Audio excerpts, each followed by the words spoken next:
วิชาความสุขที่มีสอนแค่ใน Harvard ครับ Happier ผมมีโอกาสได้อ่านหนังสือเล่มนี้ ส่วนที่น่าสนใจก็คือเราทุกคนมีความปรารถนา เราทุกคนมีเป้าหมายที่ต้องการในชีวิต แต่แท้จริงแล้ว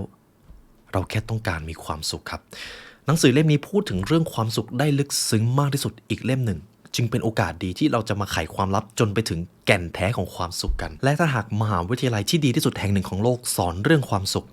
พวกเขาจะเรียนอะไรกันเราจะมาหาคำตอบเรื่องของความสุขผ่านหนังสือ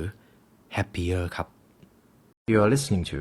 The Library Podcast.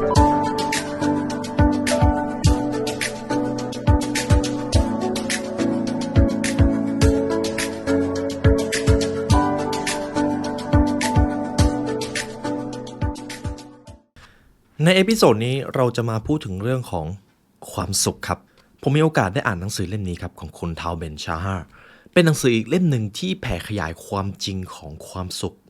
ได้อย่างลึกซึ้งครับส่วนความน่าสนใจของหนังสือเล่มนี้ก็คือเป็นหนังสืออีกเล่มหนึ่งที่พูดเข้าไปถึงแก่นแท้ของความสุขครับนี่คือสิ่งที่น่าสนใจ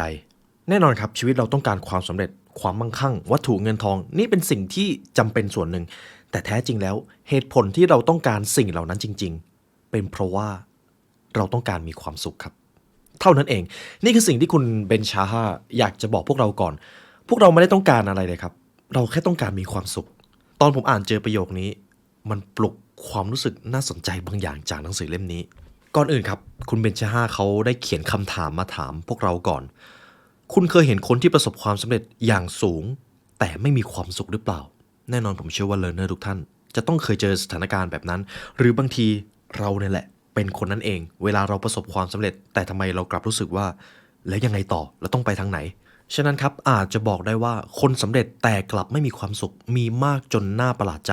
หลายคนพยายามถีบตัวเองให้มีชีวิตที่ดีขึ้นแต่กลับต้องแลกมาด้วยความสุข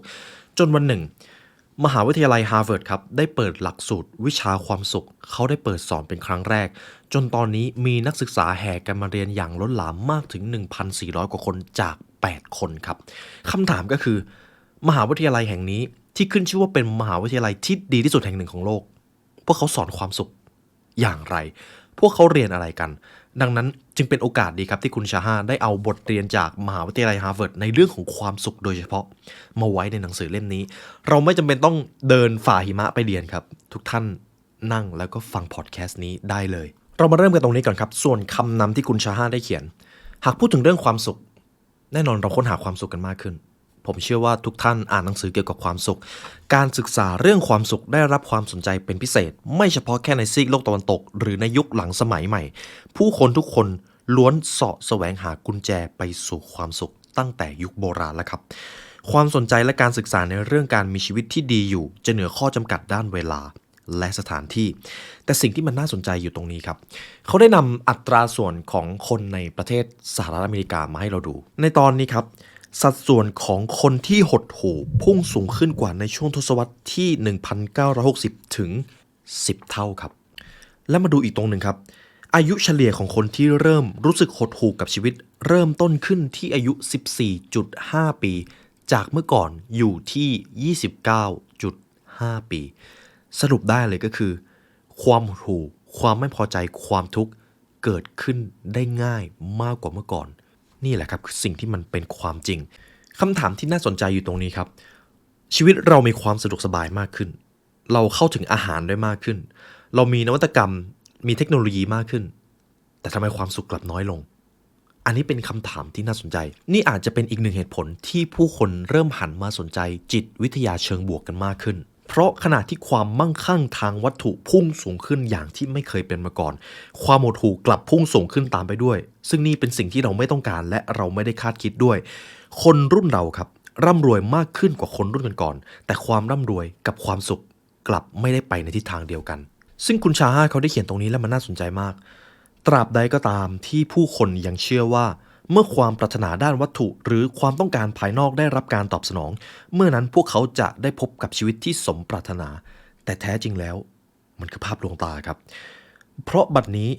ความต้องการขั้นพื้นฐานของคนจำนวนมากได้รับการตอบสนองแล้วเช่นการเข้าถึงอาหารมีที่อยู่อาศัยมีงานทำการได้เลื่อนตำแหน่งหลายคนประสบความสำเร็จกับความฝันของตัวเอง แต่กลับพบกับความว่างเปล่า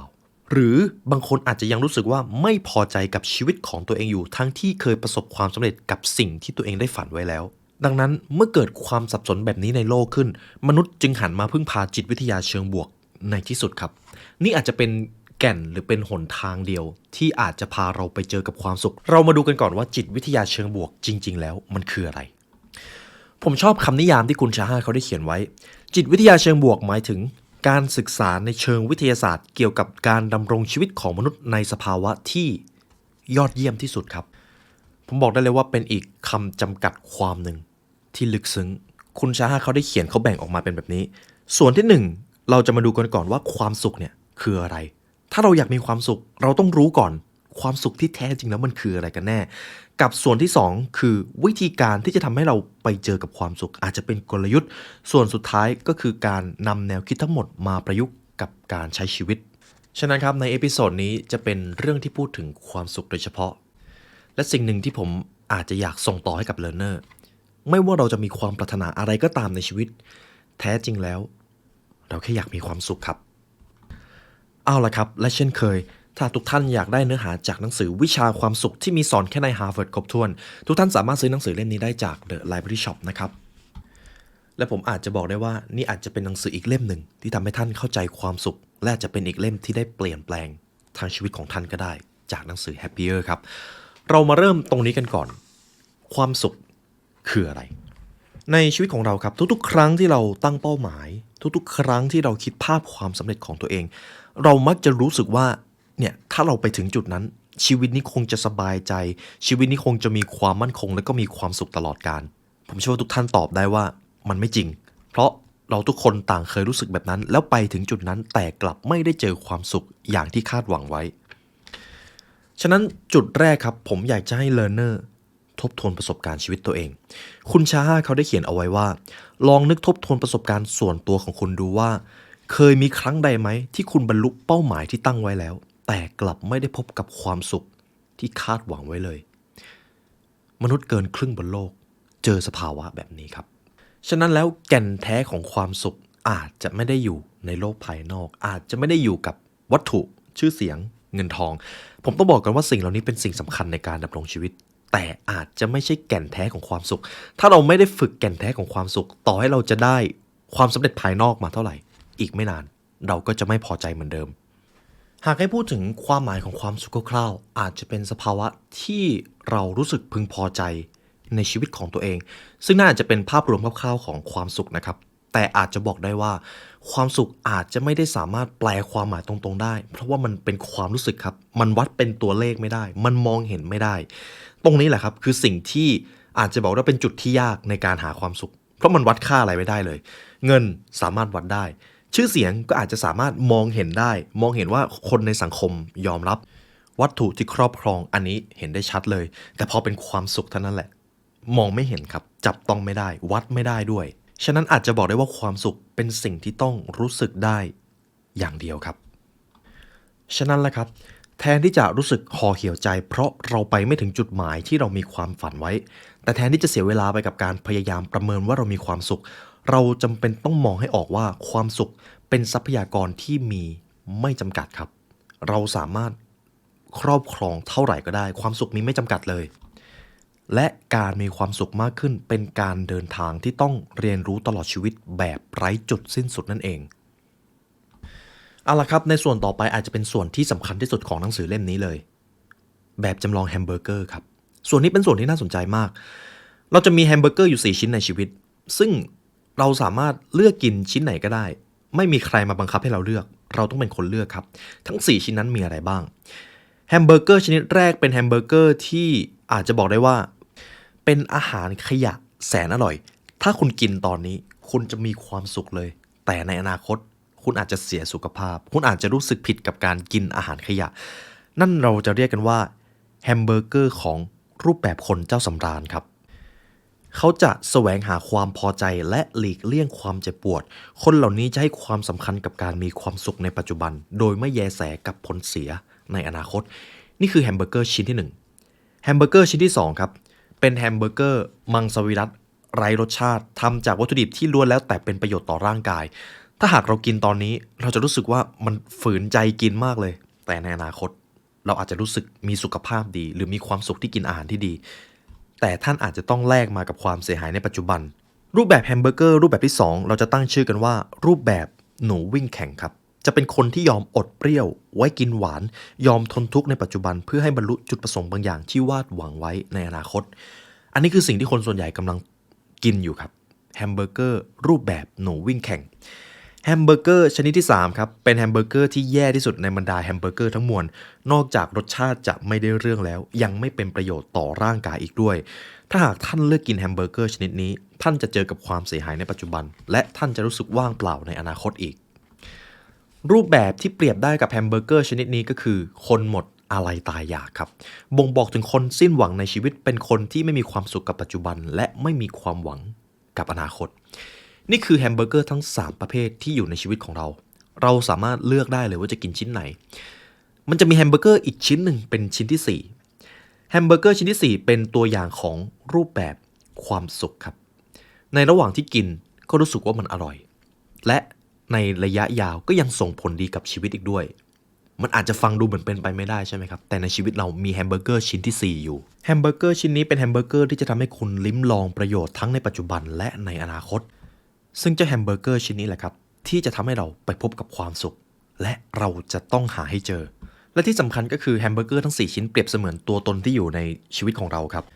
บางครั้งเราเลือกที่จะเป็นหนูวิ่งแข่งบางครั้งเราเลือกที่จะเป็นคนสำราญที่เอาประโยชน์ปัจจุบันส่วนอนาคตช่างมันแต่บางครั้งเราก็ยอมเป็นคนหมดอะไรตายอยากไม่เชื่อมั่นในตัวเองไม่กล้ามีความฝันไม่กล้าลงมือกระทำเพื่อสร้างชีวิตที่ดีขึ้นนั่นแหละครับคนหมดอะไรตายอยากและในบางครั้งเราก็เลือกที่จะเป็นคนที่มีความสุขทำในสิ่งที่มันมีความหมายตอนนี้และมันก็มีความหมายกับอนาคตด้วยเราจะเป็น4คนนี้อยู่ตลอดเวลาครับอยู่ที่ว่าเป็นใครมากกว่าเท่านั้นเองทีนี้ผมจะถามเลิร์นเนอร์ก่อนท่านอยากเป็นใครใน4คนนี้ท่านเลือกจะเป็นคนไหนครับผมเชื่อว่าเกือบทุกคนตอบว่าเราอยากเลือกที่จะเป็นคนมีความสุขถ้าอย่างนั้นเรามาดูโลกแห่งความจริงกันถ้าถามว่าคนบนโลกนี้ตกอยู่ในกลุ่มคนประเภทไหนมากที่สุดผมก็อาจจะตอบได้ว่าอยู่ในกลุ่มหนูวิ่งแข่งครับเรามาดูประเภทแรกกันก่อนรูปแบบหนูวิ่งแข่งตอนที่ยังเป็นเด็กเราจะถูกคุณพ่อคุณแม่สอนว่าเราจะต้องพยายามเราจะต้องทำงานหนักเพื่อประสบความสำเร็จซึ่งเป็นเรื่องที่ถูกต้องแหละครับแต่ประเด็นมาอยู่ตรงนี้ครับพ่อแม่และคุณครูของเราย้ำเตือนและสอนอยู่เสมอว่าจุดมุ่งหมายของการไปโรงเรียนคือการเรียนให้ได้เกรดดีๆสอบให้ได้อันดับต้นๆของห้องเพื่อที่จะได้มีอนาคตที่มั่นคงไม่มีใครเคยบอกพวกเราเลยว่าช่วงเวลาที่เราไปโรงเรียน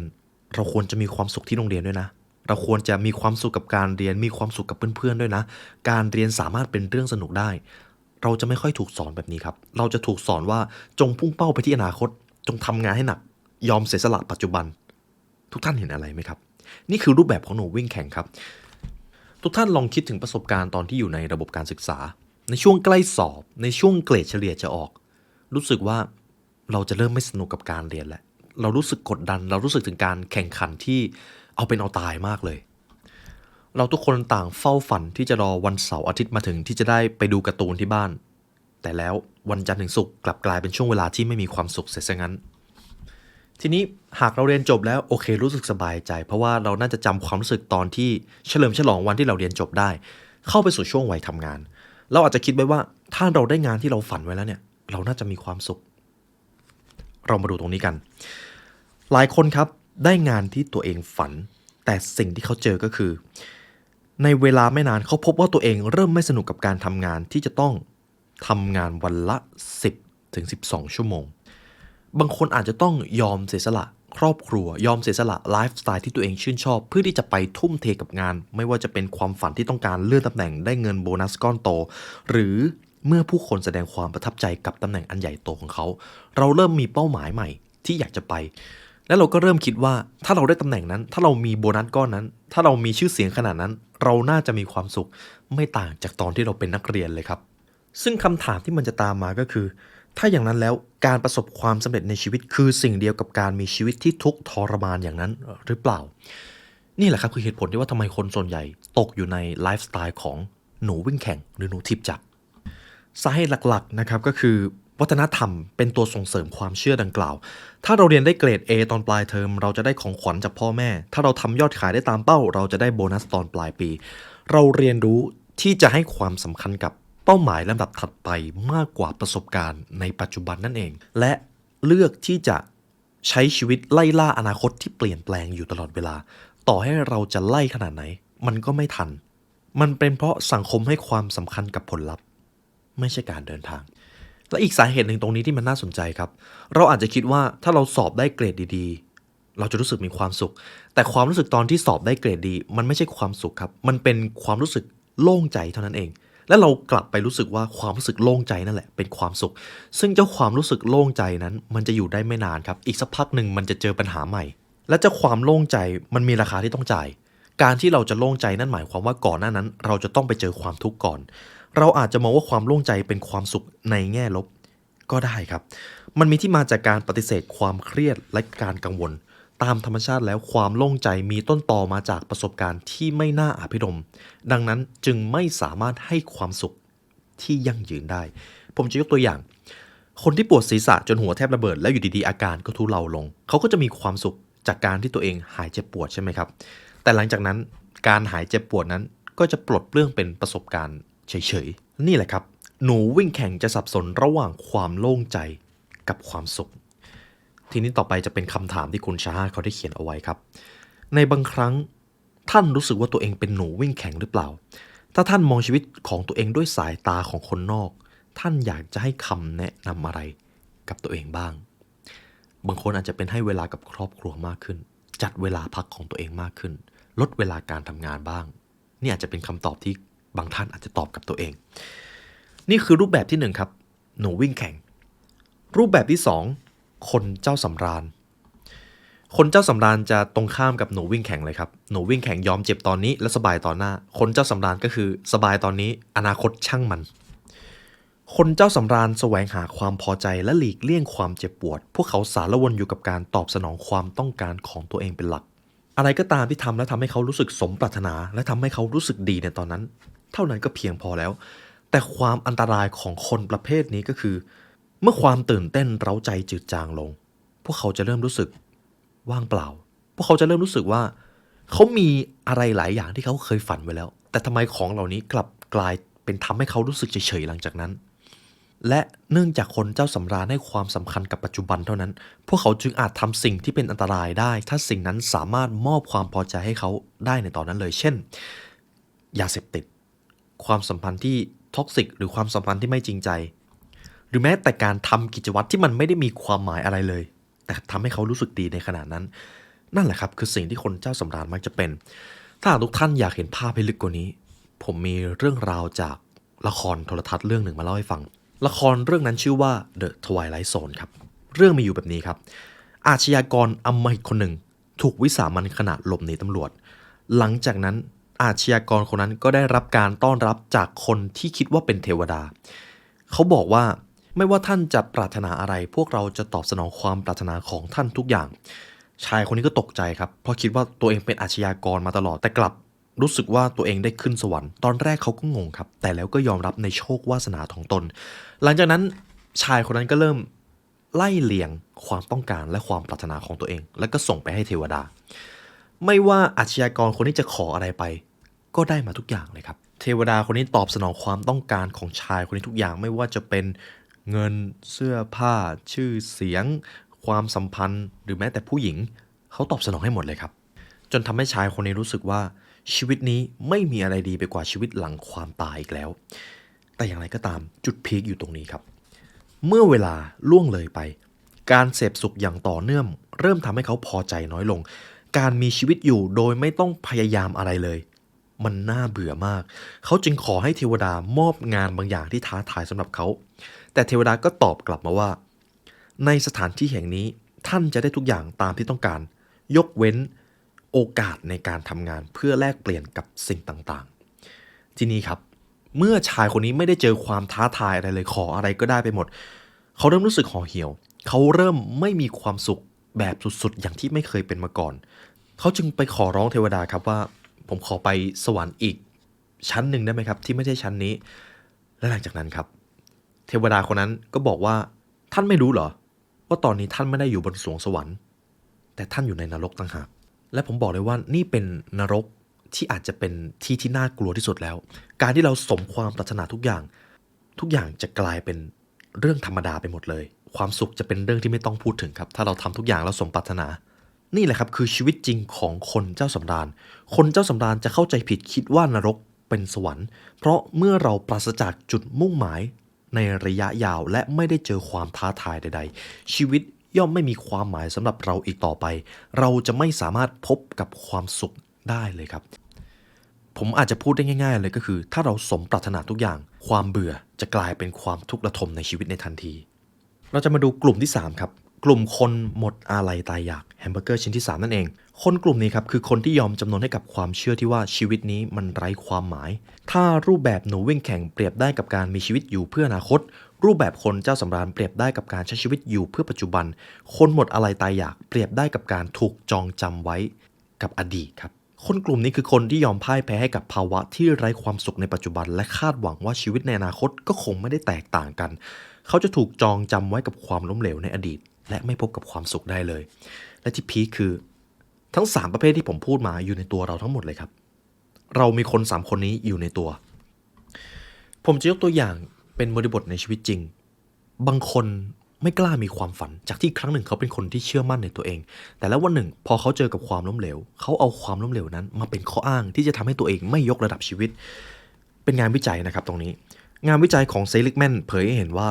เราสามารถเรียนรู้ที่จะหมดอะไรในชะตาชีวิตของตัวเองได้ง่ายดายกว่าที่เราคิดเราสูญเสียความเชื่อมั่นในชีวิตของตัวเองได้ง่ายมากเลยนั่นเอง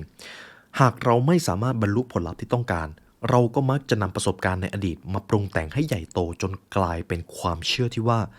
ชีวิตนี้เราควบคุมอะไรไม่ได้หรือถ้าควบคุมได้ก็เพียงบางส่วนเท่านั้นความคิดเช่นนี้แหละครับคือบ่อเกิดของรูปแบบคนหมดอะไรตายอยากฉะนั้นแหละครับสรุปทั้ง3ประเภทก็คือทั้งหนูวิ่งแข่งคนเจ้าสำราญและคนหมดอะไรตายอยากเขามีภาพลวงตาเป็นของตัวเองถามว่าเขาอยากมีความสุขไหมทุกคนอยากมีความสุขครับแต่พวกเขาอ่านสภาพความเป็นจริงแก่นแท้ของความสุขผิดไปเท่านั้นเองแล้วพอทุกท่านฟังมาถึงตรงนี้ผมอาจจะรับรู้ได้ว่าเราก็เริ่มสงสัยแล้วความสุขเนี่ยมันดูซับซ้อนนะแล้วเราต้องทำอย่างไรหลังจากนี้แหละครับเราจะมาหากลยุทธ์ไปสู่ความสุขกันและผมเชื่อว่าหนังสือเล่มนี้มีคำตอบนั้นและตอบได้ชัดเจนด้วยและอย่างไรก็ตามครับการคาดหวังว่าจะมีความสุขอยู่ตลอดเวลานั้นมันแทบจะเป็นไปไม่ได้เลยเพราะไม่ใช่ว่าทุกสิ่งทุกอย่างที่เราทำจะให้ประโยชน์ทั้งในปัจจุบันและในอนาคตไปเสียหมดบางครั้งการยอมสละประโยชน์ในปัจจุบันเพื่อประโยชน์ในอนาคตก็อาจเป็นทางเลือกที่ฉลาดในบางเวลางานบางอย่างก็หลีกเลี่ยงไม่ได้ในชีวิตเช่นการตั้งใจอ่านหนังสือเพื่อสอบการออมเงินเพื่ออนาคตการออมเงินเป็นการเสียสละความสุขส่วนหนึ่งในปัจจุบันเพื่อที่อนาคตซึ่งก็เป็นสิ่งจำเป็นครับหรือแม้แต่บางครั้งการใช้ชีวิตเหมือนคนเจ้าสำราญก็มีประโยชน์เหมือนกันตราบใดที่มันไม่ได้ส่งผลเสียหนักมากเกินไปในระยะยาวเช่นการใช้สารเสพติดนั่นเองการให้ความสำคัญแต่กับปัจจุบันอาจสามารถทำให้เรากระปี้กระเป๋าและมีชีวิตชีวาได้การนอนเอกเขนกบนชายหาดการกินแฮมเบอร์เกอร์ในร้านก็อาจจะเป็นช่วงเวลาที่ดีถ้าเราทำแต่พอประมาณแต่ส่วนที่สำคัญที่สุดสำหรับแก่นแท้ของความสุขการจะมีความสุขที่ยั่งยืนได้นั้นเราจำเป็นต้องมีความสุขกับการเดินทางไปสู่จุดหมายปลายทางที่เรามองว่ามีคุณค่าความสุขไม่ใช่การปีนขึ้นไปให้ถึงจุดสูงสุดของภูเขาและก็ไม่ใช่การปีนป่ายไปรอบๆภูเขาอย่างไร้จุดหมายเพราะความจริงแล้วความสุขหมายถึงประสบการณ์ที่ได้รับจากการปีนขึ้นไปสู่จุดสูงสุดครับนี่คือประโยคที่อาจจะอธิบายถึงกลยุทธ์ความสุขได้ชัดเจนที่สุดแล้วการปีนเขาเล่นๆไม่รู้ทิศทางมันก็ไม่ดีครับการตั้งใจโฟกัสที่ยอดเขาอย่างเดียวเลยก็ไม่ดีแต่การตั้งใจปีนโฟกัสระหว่างทางมีจุดหมายแล้วก็เชยชมความสวยงามระหว่างการเดินทางนั่นแหละครับคือแก่นแท้ของความสุขคำถามที่มันจะตามมาก็คือแล้วเราจะต้องทำอย่างไรถึงจะสนุกกับการปีนเขาในขณะเดียวกันก็มีเป้าหมายที่ชัดเจนด้วยหลังจากนี้จะเป็นกลยุทธ์การไปเจอความสุขผมจะเลือกบทเรียนสำคัญมาให้learnerทุกท่านนะครับอย่างแรกเลยก็คือหน่วยวัดสูงสุดครับหัวข้อนี้คืออะไรผมชอบหัวข้อนี้มากที่เขาบอกว่าหน่วยวัดสูงสุดในชีวิตของเราก็คือความสุขนั่นเอง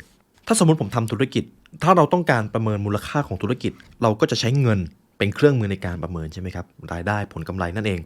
เราจะคำนวณทรัพย์สินและหนี้สินรวมถึงผลกำไรและขาดทุนของบริษัทออกมาเป็นตัวเลขได้สิ่งใดก็ตามที่ไม่สามารถแปลงให้อยู่ในรูปแบบของตัวเลขก็จะไม่สามารถสะท้อนถึงมูลค่าของบริษัทได้เงินจึงถือว่าเป็นหน่วยวัดสูงสุดของธุรกิจและมนุษย์ล่ะมนุษย์เราก็สามารถสร้างผลกำไรและขาดทุนได้เช่นเดียวไม่ต่างกับธุรกิจครับแต่หน่วยวัดสูงสุดไม่ใช่เงินครับและก็ไม่ใช่ดัชนีตัวชี้วัดภายนอกตัวอื่นๆไม่ว่าจะเป็นชื่อเสียงทรัพย์สมบัติหรืออำนาจด้วยเพราะหน่วยวัดสูงสุดของมนุษย์ก็คือความสุขครับตรงนี้แหละครับเป็นจุดที่ค่อนข้างท้าทายการพยายามทำความเข้าใจว่าความสุขเป็นหน่วยวัดสูงสุดมันจะเป็นเรื่องที่ท้าทายระดับหนึ่งเพราะเราต้องการชื่อเสียงเงินทองวัตถุภายนอกเพราะว่ามันมองเห็นได้เพราะว่ามันวัดค่าได้แต่พอเป็นความสุขมันกลับวัดค่าไม่ได้แต่เขาบอกว่าแบบนี้เลยครับถ้าเราได้รับข้อเสนอให้เลือกระหว่างเงิน1 ล้านดอลลาร์กับการสนทนากับเพื่อนคนหนึ่งเราควรเลือกในสิ่งที่จะทำให้เรามีความสุขโดยรวมมากกว่าหากการสนทนามอบความพอใจและความหมายให้กับเรามากกว่าเงิน1 ล้านดอลลาร์เราก็ควรเลือกการสนทนาดังนั้นหากใช้ความสุขเป็นตัวชี้วัดเราย่อมได้กำไรมากกว่าถ้าเราเลือกการสนทนาผมอาจจะสรุปมาให้ได้เลยก็คือหากเราเจอ2 ทางเลือกทางที่จะให้ความสุขกับเรามากกว่าเอาความสุขเป็นตัวตั้งที่สำคัญที่สุดครับผมอาจจะตอบได้แบบนี้เลย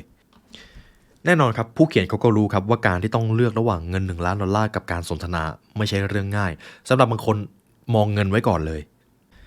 และเราจะมาดูตรงนี้กันต่อครับเงินเป็นปัจจัยพื้นฐานที่จำเป็นสำหรับการจับจ่ายและใช้ชีวิตแน่นอนเป็นสิ่งที่จำเป็นมากแต่ก็ไม่ได้มีความสำคัญอะไรมากไปกว่าการเป็นเพียงเครื่องมือครับเงินเป็นเพียงเครื่องมือไปสู่จุดหมายซึ่งนั่นก็คือความสุขนั่นเองแต่กันนั้นเราก็มักจะสับสนระหว่างเครื่องมือกับจุดหมายและยอมเสียสละความสุขเพื่อแลกกับเงินและผู้เขียนเขาก็บอกไว้ก่อนนะครับเขาไม่ได้บอกว่าการผลิตและสั่งสมความมั่งคั่งเป็นสิ่งที่ผิดไม่ใช่เลยความมั่งคั่งทางวัตถุสามารถช่วยให้บุคคลและสังคมมีความสุขมากขึ้นความมั่นคงทางการเงินสามารถทำให้เราเป็นอิสระจากงานที่เราพบว่าไร้ความหมายได้แต่ถึงกระนั้นหากเราเอาเงินหรือชื่อเสียงเป็นตัวตั้งเราก็ไม่มีความสุขอยู่ดีเราก็ไปไม่ถึงจุดหมายที่เราต้องไปอยู่ดีและเขาก็จะเอาคำถามที่เขาถามไว้ในตอนแรกถ้าอย่างนั้นแล้วในโลกทุกวันนี้ที่คนมีความมั่งคั่งมากขึ้นเข้าถึงความสะดวกสบายเข้าถึงเทคโนโลยีและทรัพย์สินมากขึ้นทำไมความสุขกลับน้อยลงนั่นแหละครับเป็นคำถามที่หลายคนอาจจะมีคำตอบที่แตกต่างกันแต่เป็นอีกคำถามหนึ่งที่ทำให้เราได้กลับมาทบทวนชีวิตของตัวเราเองผมจะนำถ้อยคำของศาสตราจารย์แดเนียล คาห์เนแมนมานะครับผู้เขียนหนังสือ Thinking Fast and Slow เขาพูดไว้ดีมากที่ผ่านมาผู้คนกล่าวถึงผลกระทบของรายได้ที่มีต่อความสุขผิดเกินไปในทางจริงส่วนหนึ่งเป็นเพราะพวกเขาจดจ่ออยู่กับความสำเร็จแบบเดิมๆเวลาที่ประเมินชีวิตของตัวเองหรือของคนอื่นที่น่าแปลกตรงนี้ครับเมื่อคนบางคนมีฐานะร่ำรวยแล้วพวกเขากลับรู้สึกหดหู่มากกว่าตอนที่กำลังพยายามดิ้นรนเพื่อให้ได้มาซึ่งความร่ำรวยนั้น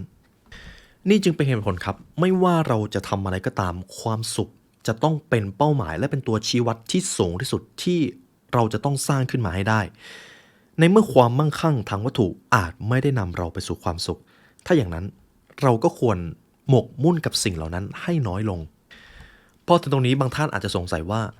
แล้วทำไมมนุษย์เราถึงต้องการของภายนอกขนาดนั้นทั้งที่บางคนอาจจะรู้อยู่แก่ใจเลยว่าเราแค่ต้องการความสุขมันมีเหตุผลอยู่ครับเราจะมองในมุมมองเชิงวิวัฒนาการเขาบอกไว้ว่าในอดีตยุคดึกดำบรรพ์มนุษย์ต้องการสะสมอาหารเพื่อที่จะเอาตัวรอดเพราะเรามีชีวิตด้วยการล่าสัตว์และหาอาหารในป่าสิ่งเหล่านี้ครับการสะสมอาหารมักจะเป็นตัวกำหนดว่าเราจะมีชีวิตรอดไปถึงฤดูแล้งหรือฤดูหนาวต่อไปหรือไม่การเก็บสะสมจึงกลายเป็นส่วนหนึ่งในนิสัยที่ติดตัวเรามานั่นเองครับแต่ทุกวันนี้ครับอาจจะบอกได้ว่าการสะสมความมั่งคั่งอาจจะไม่ใช่เครื่องมือที่เราจะต้องใช้อีกต่อไปแล้วมันกลายเป็นจุดมุ่งหมายในตัวมันเองเราไม่ได้สะสมเพื่อการมีชีวิตอยู่แต่เรากลับมีชีวิตอยู่เพื่อการสะสมแทนมันพลิกผันครับมันเลยกลายเป็นว่าระบบความคิดของมนุษย์เกิดการ error ขึ้นหรือรวนนั่นเองฉะนั้นนี่คือเหตุผลครับเป็นเหตุผลที่ว่าทำไมเวลาเราตัดสินใจเรายังมีแนวโน้มที่จะให้ความสำคัญกับวัตถุมากกว่าความรู้สึกฉะนั้นครับผมขอเวลานอกแต่ในหนังสือเขียนว่าขอเวลาในครับให้ทุกท่านกลับมาทบทวนตัวเอง ความกังวลว่าจะต้องร่ำรวยและมีชื่อเสียงทำให้ความสุขในชีวิตของท่านลดน้อยลงไปหรือเปล่าท่านเคยรู้สึกแบบนั้นหรือไม่ในบทต่อไปครับเราจะมาพูดถึงการล้มละลายทางอารมณ์กันในช่วงเวลาที่เราสะสมความมั่งคั่งทางวัตถุในขณะเดียวกันเราเองก็ใกล้จะล้มละลายในแง่ของหน่วยวัดที่มีความสำคัญสำหรับเราอย่างแท้จริงไปด้วยธุรกิจสามารถล้มละลายได้ชีวิตมนุษย์เองก็สามารถล้มละลายได้เช่นกันเพื่อให้ธุรกิจอยู่รอดธุรกิจต้องทำกำไรใช่ไหมครับแน่นอนเพื่อที่จะให้ชีวิตของเราเป็นชีวิตที่ยอดเยี่ยม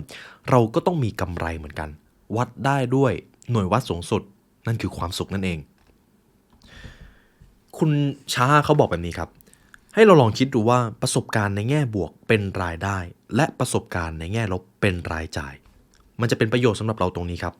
เมื่อประสบการณ์ในแง่บวกของเรามีน้ำหนักมากกว่าประสบการณ์ในแง่ลบมันหมายความว่าเรากำลังทำกำไรในแง่ของหน่วยวัดสูงสุดได้แล้วเรามีกำไรในชีวิตแล้วนั่นเองอันนี้คือกลยุทธ์แรกที่ผมนำมาให้ learner นะครับต่อไปจะเป็นกลยุทธ์ที่2การตั้งเป้าหมายครับแน่นอนเราต้องมีเป้าหมายหากเราอยากจะปีนเขาให้สนุกเราต้องรู้ว่ายอดเขาอยู่ตรงไหนใช่ไหมครับเราจะปีนเล่นๆไม่ได้นะครับเรามาดูตรงนี้กันเราจะได้รับความสุขจากการเฝ้ารอให้เหตุการณ์ที่พึงปรารถนาเกิดขึ้นน้อยกว่าการเข้าไปมีส่วนร่วมในกิจกรรมที่มีคุณค่าและเดินหน้าไปสู่เป้าหมายที่ตั้งไว้พูดได้อีกอย่างก็คือหากเรารอให้สิ่งที่ปรารถนาจะเกิดขึ้นเราจะมีความสุขน้อยกว่าการได้ไปลงมือทำและทำอย่างมีเป้าหมายนั่นเองเรามาหาคำตอบกันทำไมการมีเป้าหมายเนี่ยมันถึงสำคัญมากเลยหนังสือเล่มไม่ว่าจะเป็นเล่มไหนก็พูดถึงเรื่องนี้คุณชาเขาได้เขียนเอาไว้ครับคนที่ตั้งเป้าหมายมีแนวโน้มที่จะประสบความสำเร็จและมีความพึงพอใจมากกว่าคนที่ไม่รู้เป้าหมายของตัวเองเพราะการมีจุดประสงค์ที่แน่ชัดท้าทายและเจาะจงโดยมีกรอบเวลาที่ประเมินผลอย่างชัดเจนสิ่งเหล่านี้จะทำให้ผลงานออกมาดีขึ้นการมีเป้าหมายในตัวเองมันเปรียบเสมือนการให้คำมั่นสัญญาครับถ้ายังไม่มีการให้คำมั่นสัญญากับสิ่งที่เราปรารถนาเราจะสงสัยในตัวเองเราจะไม่เชื่อมั่นในตัวเองมีโอกาสสูงมากที่เราจะลังเลและล้มเลิกซึ่งเป็นความไร้ประสิทธิผลความจริงอันลึกซึ้งข้อหนึ่งก็คือทันทีที่คนคนหนึ่งได้ให้คำมั่นสัญญากับตัวเองเมื่อนั้นโชคชะตาก็จะเคลื่อนไปตามคำสัญญานั้นเราสามารถเปลี่ยนหรือเขียนเรื่องราวในหนังสือชีวิตตัวเองได้ครับและถ้าเราไม่เขียนเนื้อหาในนั้นจะเป็นเนื้อหาที่เราไม่ได้ปรารถนาในโลกนี้คนที่ประสบความสำเร็จไม่มีใคร predict the future ครับไม่มีใครพยากรณ์อนาคตได้พวกเขา shape the future พวกเขาสร้างอนาคตขึ้นมาด้วยเป้าหมายและวิสัยทัศน์ของพวกเขาเองนี่คือเหตุผลครับว่าทำไมการมีเป้าหมายถึงเป็นเรื่องที่มองข้ามไม่ได้หากไม่มีเป้าหมายความสำเร็จและความปรารถนาในชีวิตเป็นเรื่องที่ไม่ต้องพูดถึงและคุณชาฮาเขาได้เขียนต่อครับบทบาทที่แท้จริงของเป้าหมายคือการปลดปล่อยให้เราเป็นอิสระเพื่อให้เรามีความสุขกับปัจจุบันได้เพราะถ้าเราออกเดินทางไปที่ใดก็ตามโดยปราศจากจุดหมายปลายทางที่ชัดเจนการเดินทางโดยตัวของมันเองย่อมไม่น่าใช่เรื่องสนุกครับพอถึงตรงนี้ถึงแม้ผมจะบอกเลยนะทุกท่านว่าการมีเป้าหมายมีความจำเป็นต่อความสุขที่ยั่งยืนแต่แน่นอนครับแค่การมีเป้าหมายมันไม่พอครับมันยังไม่พอเป้าหมายจำเป็นต้องเปี่ยมไปด้วยความหมายและการเดินทางไปสู่เป้าหมายก็ต้องน่าพอใจด้วยเป้าหมายจึงจะทำให้เรามีความสุขเพิ่มขึ้นในชีวิต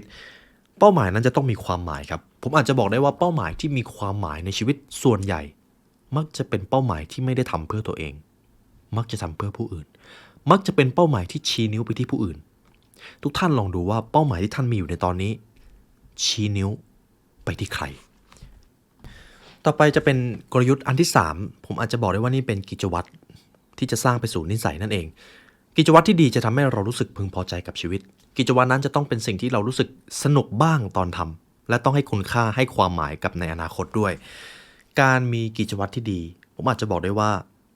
เป็นอีกสิ่งหนึ่งที่จะสะท้อนภาพความสุขในอนาคตได้ชัดเจนที่สุดอย่างหนึ่งการที่กิจวัตรจะทำให้เรามีความสุขหรือรู้สึกถึงความสำเร็จได้กิจวัตรนั้นจะต้องมีความท้าทายในระดับหนึ่งและจะต้องส่งผลประโยชน์ที่ดีในอนาคตด้วยเช่นการออกกำลังกายการดูแลอาหารการอ่านหนังสือการเรียนรู้เดี๋ยวเรื่องของการเรียนรู้ผมจะเอาไปพูดอีกบทหนึ่งเป็นอีกบทที่เขาเขียนไว้เลยเรื่องของการทำงานอย่างมีวิสัยทัศน์ ความขยันเป็นสิ่งที่สำคัญครับแน่นอนการขยันเป็นสิ่งที่สำคัญมากแต่การขยันโดยไร้ซึ่งเป้าหมายท่านก็จะเจอกับความว่างเปล่าอยู่ดีผมอาจจะตอบได้ว่าผมอยากให้ทุกท่านลองทบทวนกิจวัตรใน1 วันของตัวเองเมื่อท่านมีเป้าหมายลองตอบดูว่ากิจวัตรที่ทำอยู่ในตอนนี้จะทำให้ท่านบรรลุเป้าหมายในอนาคตหรือเปล่าหรือทำให้ท่านได้เข้าใกล้เป้าหมายในอนาคตมากขึ้นหรือไม่หากใช่ทำต่อไปครับหากไม่ใช่ค่อยๆเปลี่ยนอย่าเปลี่ยนแบบยกเครื่องคุณชาเขาแนะนำว่าไม่ต้องรีบเปลี่ยนสิ่งเหล่านี้ไม่สามารถสร้างได้ภายในชั่วข้ามคืนต้องค่อยๆทำความสุขเป็นเรื่องที่จะต้องใช้เวลาความสำเร็จก็เช่นกันครับผมพาทุกท่านมาที่ส่วนสุดท้ายที่ผมอยากจะพูดถึงก็คือการประยุกต์ใช้ความสุขผมพูดมาตั้งแต่ต้นว่าความสุขคืออะไรการที่จะไปถึงความสุขทำได้อย่างไรการมีเป้าหมายสำคัญขนาดไหนทีนี้จะเป็นช่วงเวลาที่เราจะเอามาใช้กับชีวิตจริงแล้วจะมีอยู่3ส่วนครับที่คุณชาฮาเขาได้เขียนลงไปความสุขส่วนแรกคือความสุขกับการได้เรียนรู้หรือการได้ศึกษาเขาได้เขียนไว้ก่อนเลยว่าโอกาสที่ดีที่สุดที่เราจะได้มีความสุขก็คือการศึกษาเล่าเรียนครับเขาบอกไว้ว่าจริงๆแล้วการเรียนหรือการศึกษาที่เรามักจะไม่ค่อยชอบกันในระบบการศึกษาเนี่ยเราสามารถทำให้เป็นสิ่งที่มีความสุขได้และมันต้องเป็นแบบนั้นด้วยแต่ประเด็นก็คือพอโรงเรียนให้ความสำคัญกับความสำเร็จมากกว่าการบ่มเพาะให้นักเรียนรักในการเรียนรู้นั่นแหละครับคือแก่นแท้ของปัญหาเลยการที่เราโฟกัสกับเกรดอันดับในห้องเรียนมันอันตรายครับเพราะสิ่งที่เราควรจะสนใจคือความสนุกในการได้ค้นพบอะไรใหม่ๆผมให้ทุกท่านดูตัวเองตอนนี้เลยตอนนี้ทุกท่านกำลังเรียนอยู่นะครับแต่ผมเชื่อว่าท่านสนุกท่านกำลังรักในการเรียนรู้ความรู้สึกนี้นี่แหละครับที่ควรจะเกิดขึ้นตั้งแต่เรายังเด็กๆฉะนั้นแหละครับการมีชีวิตแบบ lifelong learning คือหนึ่งในหนทางที่สำคัญในการที่จะไปถึงความสุขทุกๆครั้งที่เราได้เรียนรู้ความรู้ที่จำเป็นกับชีวิตและสามารถนำไปใช้กับชีวิตได้จริงๆนั่นจะเป็นบ่อกเกิดแห่งความสุขทั้งปวงครับเพราะการเรียนรู้จะทำให้ท่านเข้าถึงอิสรภาพในชีวิตนั่นคือเหตุผลที่ช่องนี้ถูกสร้างขึ้นมาด้วยการเรียนรู้จึงเป็นสิ่งที่สำคัญครับถ้าเราหยุดเรียนรู้มันหมายถึงการไม่ยอมอนุญาตให้ตัวเองมีความสุขนั่นเองพอผมอ่านถึงตรงนี้ส่วนหนึ่งที่ผมสนใจก็คือความรู้อะไรก็ตามที่เราเรียนแล้วรู้ว่าเนี่ยได้ใช้แน่ๆเราจะเอาความรู้นี้ไปใช้เราจะรู้สึกสนุกครับอย่างเช่นที่ทุกท่านกำลังเรียนรู้กับพอดแคสต์นี้อยู่เพราะท่านรู้ว่าท่านจะได้เอาความรู้นี้ไปใช้กับชีวิตจริงแน่ท่านถึงฟังมาถึงตรงนี้ครับแต่สมมติถ้าผมบอกว่าเนี่ยคุณต้องเอาความรู้ที่ผมพูดไปสอบไปแข่งกับคนอื่นคุณจะรู้สึกว่ามันเป็นการฝืนใจที่จะมาเรียนรู้แหละมันจะเป็นคนละฟีลลิ่งเลยฉะนั้นครับเขาจึงได้สรุปว่าคนที่ประสบความสำเร็จมากที่สุดล้วนแต่เป็นนักเรียนรู้ตลอดชีวิตพวกเขาจะคอยตั้งคำถามไม่หยุดสำรวจโลกรอบตัวที่เต็มไปด้วยสิ่งมหัศจรรย์ดังนั้นไม่ว่าท่านจะอยู่ในช่วงใดของชีวิตอายุ15หรือ150ไม่ว่าท่านจะกำลังเผชิญกับช่วงชีวิตที่ยากลำบากหรือกำลังประสบความสำเร็จจงสร้างแผนการเรียนรู้ให้กับตัวคุณเองขึ้นมาไม่ว่าจะเจออะไรเอาประสบการณ์เหล่านั้นเป็นแผนการศึกษาของท่านครับนี่คือส่วนที่1ครับความสุขกับการศึกษาหรือการเรียนรู้ต่อไปจะเป็นส่วนที่2ที่เราจะเอาไปประยุกต์ใช้กับชีวิตจริงความสุขกับการทำงานครับแน่นอนชีวิตของมนุษย์ไม่พูดถึงการทำงานไม่ได้การทำงานคือสิ่งที่ทำให้เรารู้สึกว่าเรายังมีคุณค่าหากมนุษย์ไม่มีงานทำเราจะรู้สึกถึงความไร้ค่าหลังจากนั้นฉะนั้นจงลิ้มรสความสุขที่ผุดขึ้นมาจากความภาคเพียรพยายามครับเขาได้บอกไว้แบบนี้ต้องบอกก่อนว่าพอพูดถึงเรื่องของการทำงานครับมีผู้คนมากมายที่รู้สึกว่าตัวเองตกเป็นทาสของงานที่ตัวเองไม่ชอบในประเทศสหรัฐอเมริกาครับมีลูกจ้าง 50% เท่านั้นที่บอกว่ารู้สึกพอใจกับงานของตัวเองและอีกจำนวนมากครับที่รู้สึกว่าไม่พอใจกับงานที่ตัวเองกำลังทำอยู่สาเหตุที่พวกเขาตกเป็นทาสของงานไม่ใช่เพราะว่าพวกเขาไม่มีทางเลือกแต่เป็นเพราะเขาเลือกทางเดินที่ทำให้ตัวเองไม่มีความสุขเขานั่นแหละครับเป็นต้นเหตุของปัญหา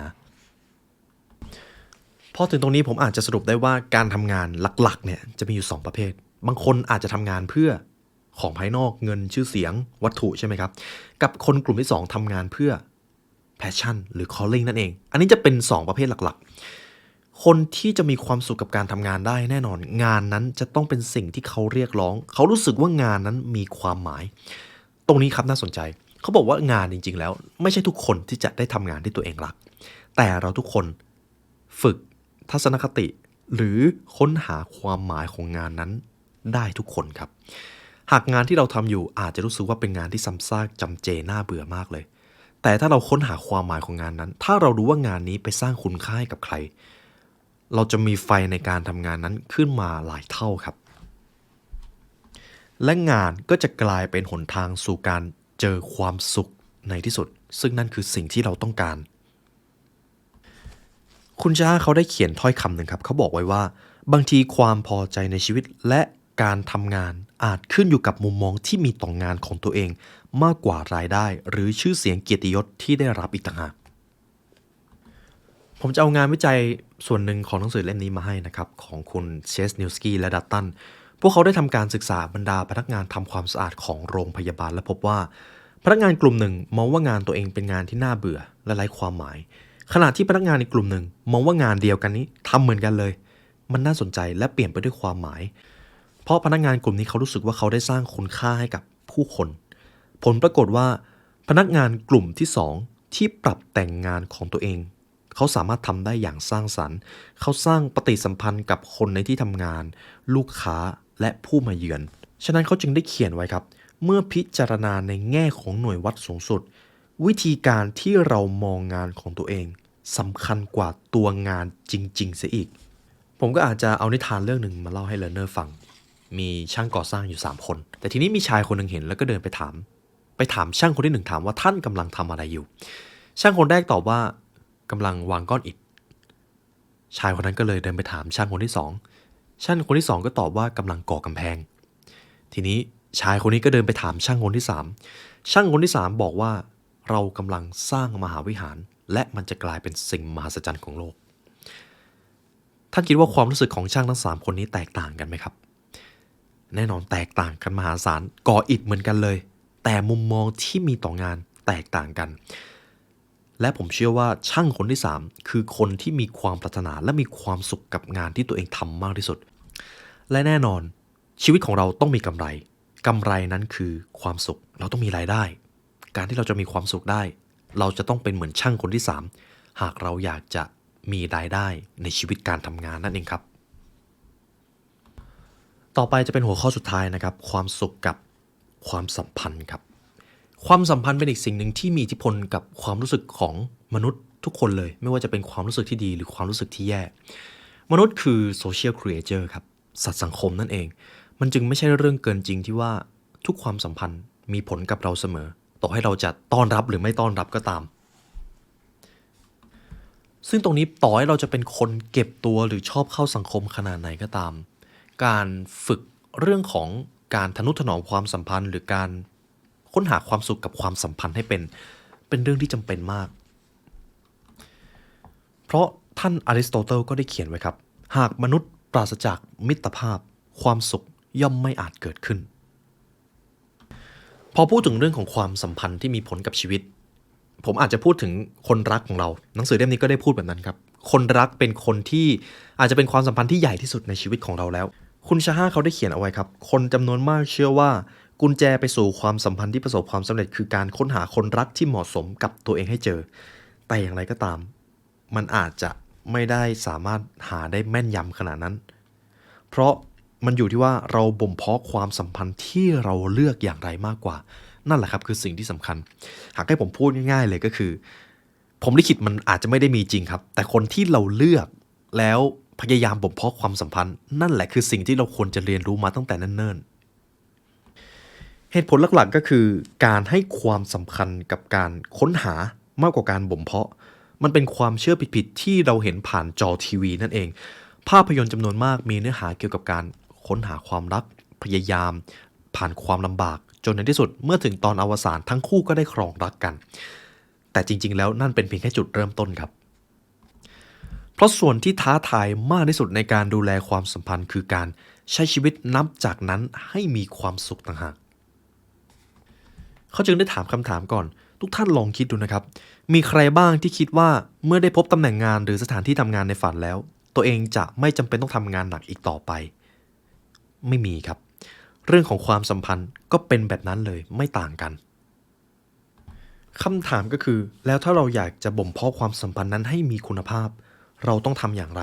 ตรงนี้จะมีความซับซ้อนระดับหนึ่งแต่เดี๋ยวผมจะสรุปให้ง่ายนะครับคุณชาเขาบอกว่าการที่เราจะรักใครสักคนมันเหมือนจะเป็นการเสียสละแต่จริงๆอาจจะไม่ได้ใช่ 100% ครับส่วนหนึ่งอาจจะเป็นการเสียสละแต่อีกส่วนหนึ่งก็คือการยึดมั่นในสิ่งที่เราเป็นหรือยึดมั่นในตัวตนของตัวเองด้วยเราไม่ควรเสียสละตัวตนของตัวเองเพื่อที่จะตอบสนองความปรารถนาของอีกฝ่ายไปเสียหมดเพราะเราอาจจะเคยได้ยินมาว่าความรักจะต้องเสียสละนั่นอาจจะเป็นสิ่งที่ไม่ส่งเสริมความสัมพันธ์ในระยะยาวครับผู้เขียนเขาได้อธิบายไว้แบบนี้ครับความสัมพันธ์เปรียบได้กับการทำการค้าในหน่วยวัดสูงสุดซึ่งก็คือความสุขยิ่งความสัมพันธ์ทำกำไรให้กับทั้งสองฝ่ายมากเท่าไหร่ความสัมพันธ์ก็มีแนวโน้มที่จะเจริญก้าวหน้าครับแต่ถ้าหากฝ่ายใดฝ่ายหนึ่งยอมขาดทุนเพื่อเขาหรือเธอยอมละทิ้งความหมายและความพอใจอยู่ร่ำไปเพื่อให้อีกฝ่ายได้กำไรมากกว่าทั้งคู่ก็จะลงเอยด้วยการมีความสุขน้อยลงในระยะยาวครับฉะนั้นแล้วถ้าหากเราต้องการรู้สึกพอใจในความสัมพันธ์เราก็จะเป็นต้องรู้สึกว่าการแลกเปลี่ยนนั้นเป็นไปอย่างเท่าเทียม